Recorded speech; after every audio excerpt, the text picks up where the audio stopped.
வணக்கம் அன்பு நண்பர்களே, இளைஞர்களே, மாணவர்களே, எதிர்கால சிங்கங்களே. போட்டித் தேர்வு படித்து கொண்டிருக்கும் மாணவர்களுக்காக ஒரு சிறிய முயற்சி பயன்படுத்திக் கொள்ளுங்கள். இன்றைக்கி நேற்றைய வரைக்கும் நன்னூலுடைய செய்யுள் பகுதியுடைய வினாக்களை பார்த்தோம், அதுக்கான விடைகளையும் பார்த்தோம். இன்றைக்கி அதே இயல் 1 துணைப்பாட பகுதியில் 6ஆம் திணை அப்படின்ற ஒரு சிறுகதையை மட்டும் எடுத்துக்கிட்டு அதில் உள்ள ஒரு 5 கேள்விகளை இன்றைக்கி கேள்விக்கும் பதிலும் பார்க்க போகிறோம். வாங்க கேள்விக்குள்ளே போகலாம். இந்த தலைப்பை பாருங்களேன், 6ஆம் திணை அப்படின்ற சிறுகதையை எழுதுன ஆசிரியர் யார் அப்படின்னு திடீர்னு கேட்டுருவாங்க. அப்படி கேட்கும்போது அதை ஞாபகத்தில் வச்சுக்கணும். 6ஆம் திணை முத்துலிங்கம் அப்படின்றதான் ஆசிரியர் பெயர். அவர் எந்த ஊர்னு கேட்டாங்கன்னு வச்சுங்களேன், கொக்குவில் அப்படின்னு ஒரு கிராமத்தில், அது எங்கே இருக்குன்னா யாழ்ப்பாணத்தில் இருக்குன்னு சொல்கிறாங்க. யாழ்ப்பாணத்தில் ஒரு பகுதி தான் கொக்குவில் அப்படின்ற ஒரு கிராமம் இருக்குது. இப்போ கேள்விக்கு போகலாம். முதல் கேள்வி, 1999ஆம் ஆண்டு எந்த சிறுகதை தொகுப்புக்காக இலங்கை அரசின் சாகித்ய அகாடமி விருது பெற்றார் அப்படின்னு ஒரு கேள்வி.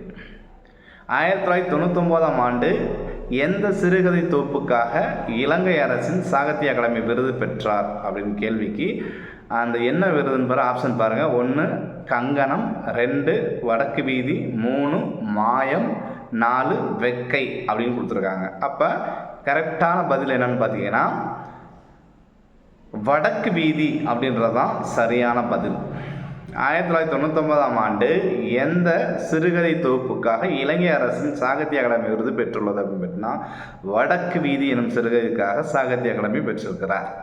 அடுத்த கேள்வி, 1996ஆம் ஆண்டு எந்த சிறுகதை தொகுப்புக்காக தமிழ்நாடு அரசின் முதல் பரிசினை பெற்றார் அப்படின்னு கேட்குறாங்க.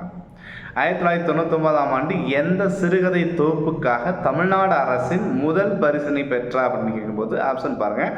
1 கனையாளி, 2 கரித்துண்டு, 3 வம்ச விருத்தி, 4 சாகாவரம் அப்படின்னு ஆப்ஷன் கொடுத்துருக்காங்க. இது சரியான விடை என்னன்னு கேட்டிங்கன்னா வம்ச விருத்தி அப்படிங்கிறது தான் சரியான பதில். 1996ஆம் ஆண்டு எந்த சிறுகதை தொகுப்புக்காக தமிழ்நாடு அரசின் முதல் பரிசினை பெற்றார் அப்படின்னா வம்ச விருத்தி என்னும் சிறுகதை தொகுப்பிற்காக தமிழ்நாடு அரசு முதல் பரிசினை பெற்றார்.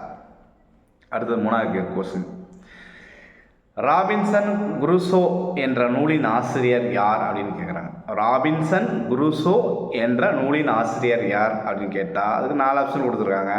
முதல் ஆப்ஷன் டேனியல் டிஃபோ, 2வது ஆப்ஷன் மார்க்ஸ் முல்லர், 3வது ஆப்ஷன் கால்டுவெல், 4வது ஆப்ஷன் ஜியு போப் அப்படின்னு கொடுத்துருக்காங்க. இது பாருங்க, ராபின்சன் குரூசோ என்ற நூலின் ஆசிரியருக்கு சரியான பதில் என்னன்னு கேட்டால் ஆன்சர் டேனியல் டிஃபோ அப்படிங்கிறதான் சரியான பதில்.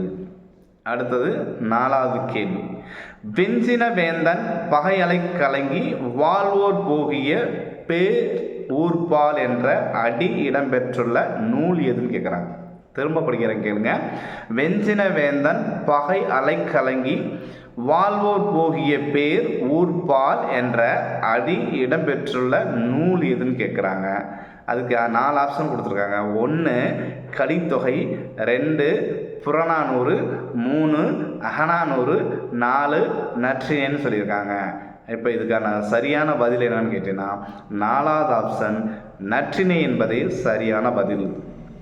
அடுத்தது 5வது கேள்வி, நாலடியார் திருவாசகம் 2ஐயும் ஆங்கிலத்தில் மொழிபெயர்த்தவர் யாருன்னு கேட்குறாங்க.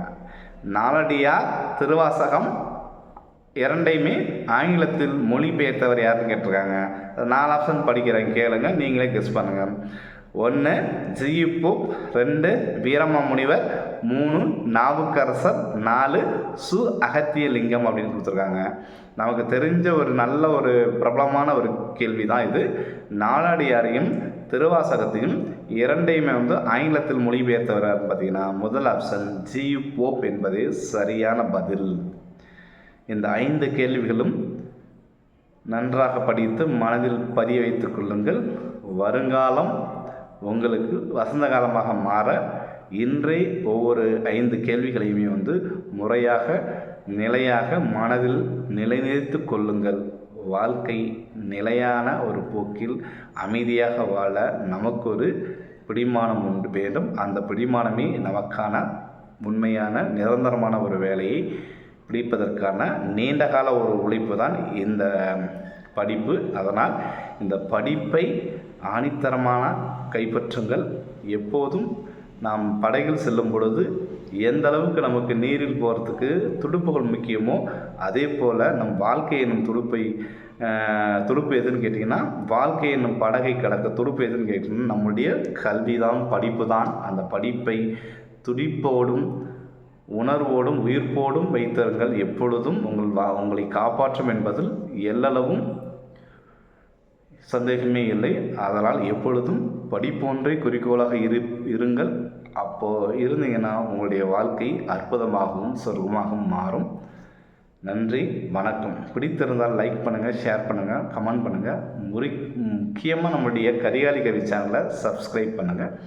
நீங்கள் சப்ஸ்கிரைப் பண்ண தான் நமக்கும் ஒரு உந்துதலோடு ஒரு வேகமும் ஒரு உத்வேகமும் பிறக்கும். அப்போ நிறைய கேள்விகளோடு உங்களுக்கு கொடுக்கணும்னு நிறைய ஆசைகள் உண்டு. அதை நீங்கள் ஒரு ஊக்கமூட்டியாகவும் நான் ஒரு ஊக்கமூட்டியாக இருக்கும் பொழுது தான் 2 பேர் ஊக்குவிக்கும் பொழுது தான் வாழ்க்கையில் நிறைய விஷயங்களை சாதிக்கலாம்.